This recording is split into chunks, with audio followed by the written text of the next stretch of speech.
Okay. So இப்போ நம்மள்ட்ட வந்து ஒரு எக்ஸ்பிரஷன் இருக்குது. ஓகே. ஸோ இந்த கரண்ட் சிச்சுவேஷனில் வந்து எக்ஸ்பிரஷன் வந்து என்னென்னா ஒரு டிவிஷன் ஆப்ரேஷன் நடக்குது. இதை பார்த்தாலே தெரியும் இது வந்து ஈவனாக டிவைட் ஆகாது. ஓகே. நம்ம கண்டிப்பாக டெசிமல் பாயிண்ட்ஸ் இருக்க போகுது. ஸோ இதை நான் வெரிஃபை பண்ணணும்னா இதை ரன் பண்ணாக்கா போதும். Okay. There so various decimal points over here. Okay. ஆனால் நம்ம மேத் படிக்கும்போதோ இல்லை நம்ம வந்து பொதுவாட்டே நம்ம வந்து மணி வச்சு ஹேண்டில் பண்ணும்போது ரவுண்டிங் பண்ணுவோம் கரெக்டாக. ஓகே. ஸோ இந்த பாயிண்ட்டுக்கு மேலே போச்சுன்னா நம்ம வந்து அதை ரவுண்ட் பண்ணுவோம். ஏதர் வந்து 2 டெசிமல் பிளேசஸ் இல்லைன்னா 0 டெசிமல் பிளேசஸ்க்கு நம்ம வந்து ரவுண்ட் பண்ணுவோம். அதே ரவுண்டிங் ஆப்ரேஷன் வந்து நம்ம எப்படி பைத்தனில் பண்ணுறது? It is so simple. இப்போ பைத்தனில் வந்து ஒரு பில்ட் இன் ஃபங்க்ஷன்ஸ் இருக்குது. நம்ம கடந்த ஒரு கொஞ்சம் ஷார்ட்டே வந்து இந்த பில்ட் இன் ஃபங்க்ஷன்ஸோட யூஸ் கேஸ் தான் பார்த்துட்டு இருக்கோம். அதில் வந்து one of the important functions வந்து என்னென்னா ரவுண்ட் ஃபங்க்ஷன். சரியா? நீங்கள் ஒன்றும் பண்ண தேவையில்லை, டேரெக்டாக யூஸ் பண்ணிட்டு போயிடலாம். இந்த பிரிண்ட் ஸ்டேட்மெண்ட் மாதிரி தான். ஓகே.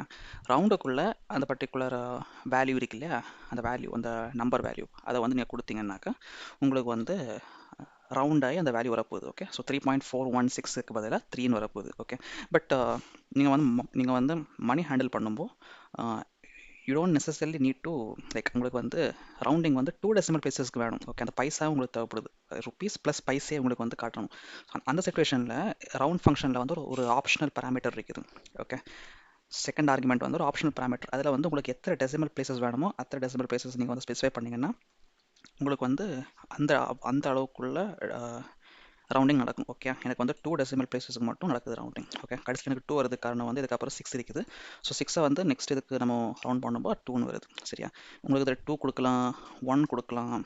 ஓகே. 1 கொடுத்தா 4 வரப்போகுது, 0 கொடுத்தாக்கா 3 வரப்போகுது. ஓகே. 3.0ன்னு வருது.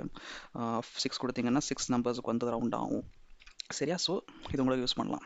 ஸோ அவ்வளோதான் கைஸ். இதை யூஸ் பண்ணி பாருங்கள் எப்படி இருக்குன்னு.